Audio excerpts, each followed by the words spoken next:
La tasa de informalidad laboral en el Paraguay sigue siendo alarmante, según datos que maneja las Naciones Unidas. Sin embargo, según el Ministerio del Trabajo, realizan controles periódicamente para el cumplimiento de las normas laborales por parte de las empresas.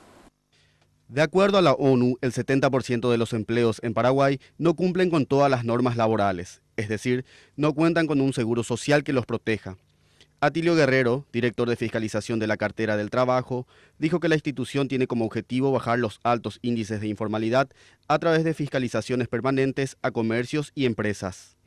A través de la fiscalización lo que hacemos es traer a inscribir la empresa al Ministerio de Trabajo y también en el IPS, Seguridad Social. Entonces, hacemos la formalidad del comercio, de las industrias, en el sentido de no solamente multar, hacemos conversatorios hacia el Ministerio para el conocimiento de todas las normas que tiene que tener una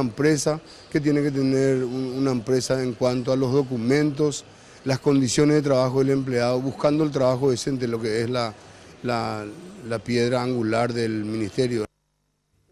Otro punto del informe señala que las mujeres siguen siendo las más vulnerables en el mercado laboral. El representante del gobierno informó que la principal denuncia es por incumplimiento de la ley de lactancia.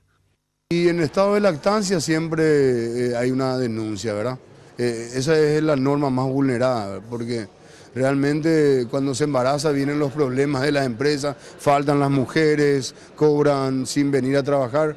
Ese es un criterio que ellos manejan, ¿verdad? Para el ministerio realmente están protegidas por la ley de la lactancia. Para realizar las fiscalizaciones en todo el país, el Ministerio del Trabajo solo cuenta con 30 funcionarios.